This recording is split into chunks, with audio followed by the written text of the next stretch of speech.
I do believe it's finally time to get this engine assembly started. So got the crank, got the block here inside downstairs in my basement. It's all clean. Everything's literally ready to go. I just have to get the bearings in, put the assembly lube in, put the crank in, put the girdle, and that'll at least be what I do for now.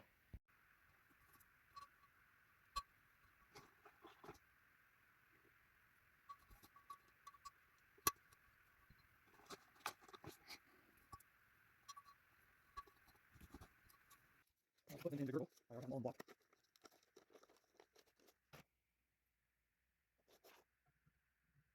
Now, before I install the crankshaft, I'll go back and get some running alcohol and clean the bearing surface. Honestly, I probably should have done the other side of it too, but clean just a little bit of residue on it. Not terribly worried about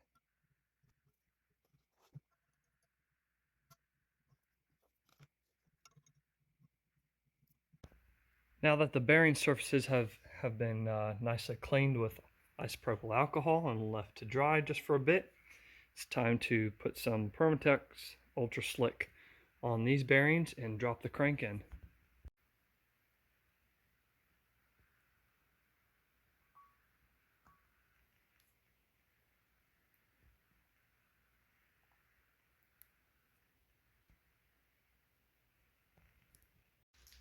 Oh, this gets me excited. I've waited a long time for this. Okay, crank is completely cleaned, thoroughly, multiple times. Here we go.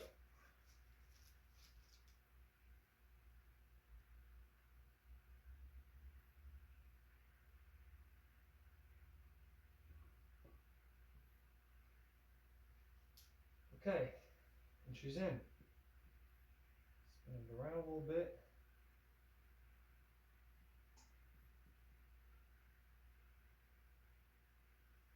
It was good. Awesome. So let's get the thrust washer in here. Now on these, there's little grooves in there. The side of the thrust washer bearing with the grooves, that goes towards the crankshaft.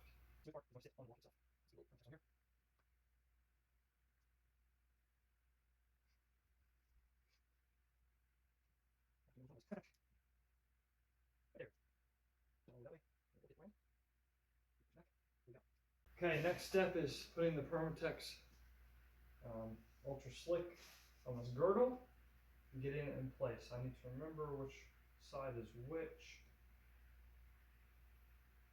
That goes there.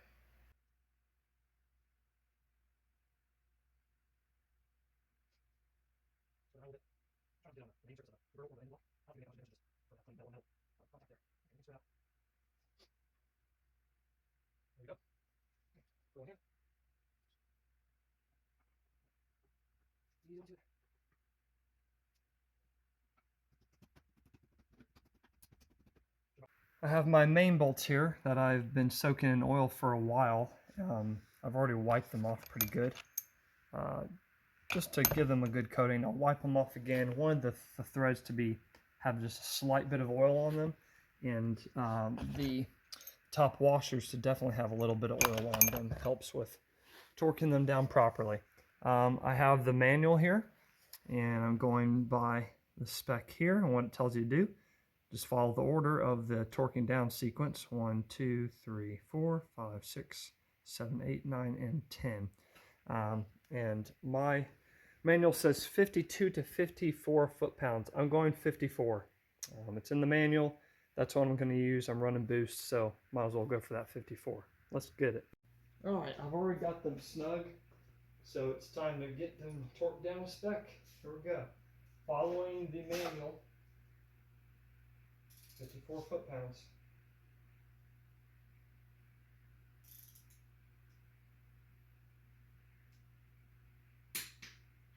One,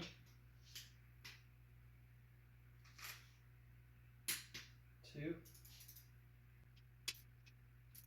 three, 4, 5, 6, 7, 8, 9, 10. Now, let's spin it over. I'm going to truth here, really. Oh, yeah. like butter. Silky smooth.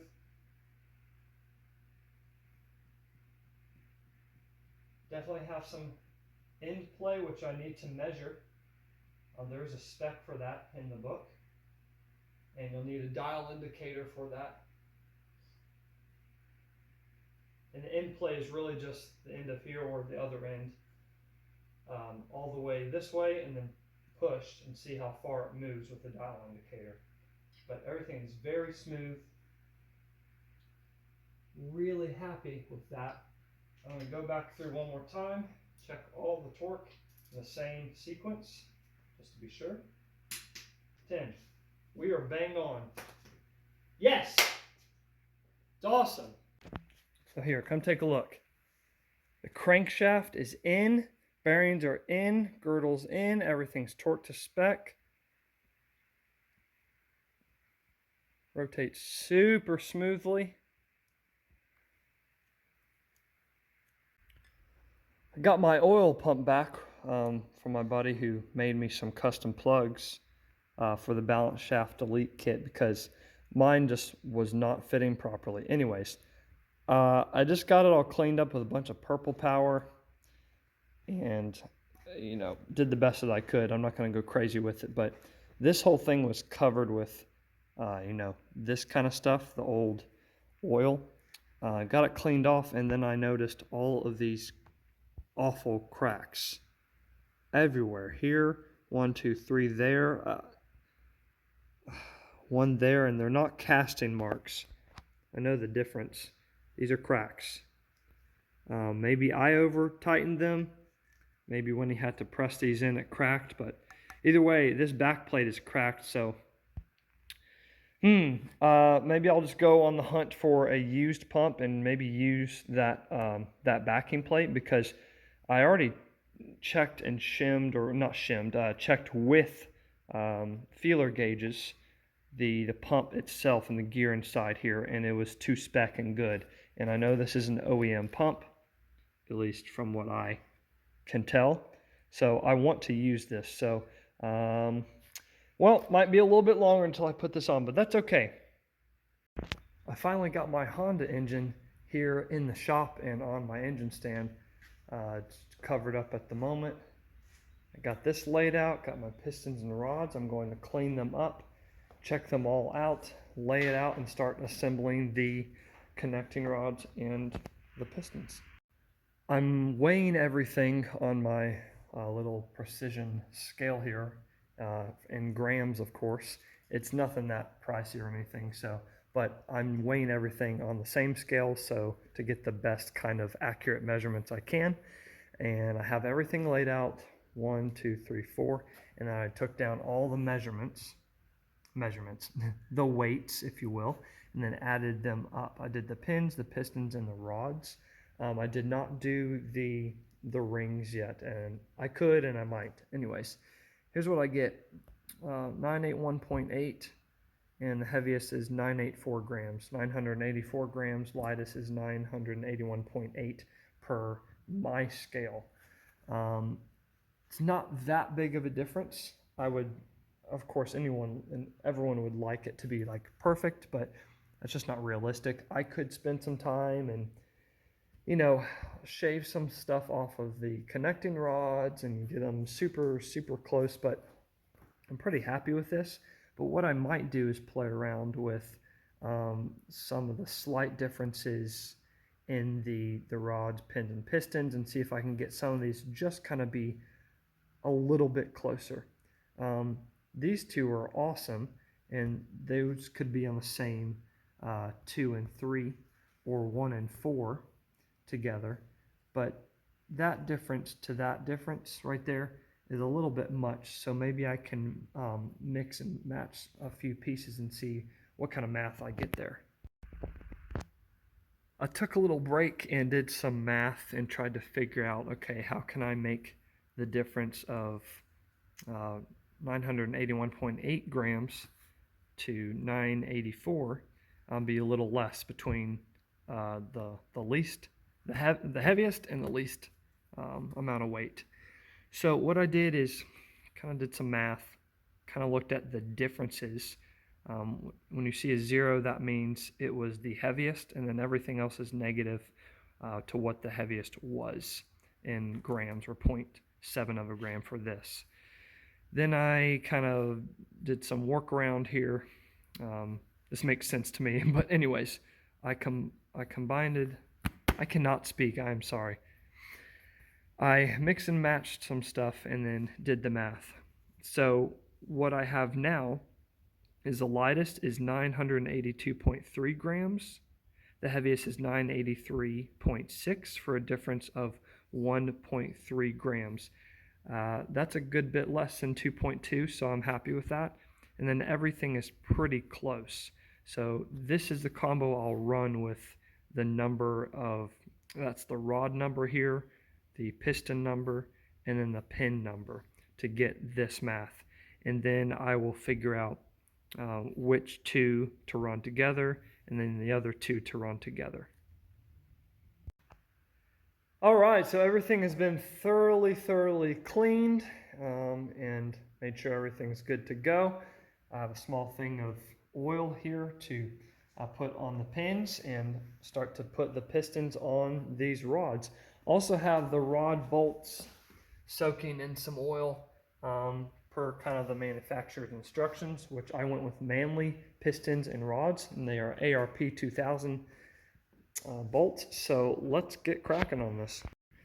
What a shock, another freaking speed bump in the road here. I got the connecting rods and pistons together just fine, started to assemble the rings, and this first piston, the second ring, yeah, I cut my finger doing something, sliced it open really good. It's getting stuck badly. See if you can see that.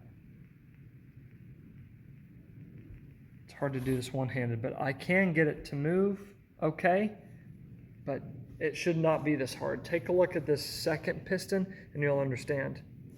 I can move this all around by hand. So open, doing it by hand, push it in, slides around just fine. That's how it's supposed to be. Something is not wrong either with this piston. There's something in the ring gland, which I've already taken some real light 1200 grit sandpaper to, and the ring itself, and it's still sticking, so kind of pissed at the moment. I swear, I just can't catch a break here. I just keep coming up on issues and problems. So take a look at this. See how this top ring is stuck in there? Yeah, it should never do that. It should always go around the ring gland all the way smoothly. See these other ones?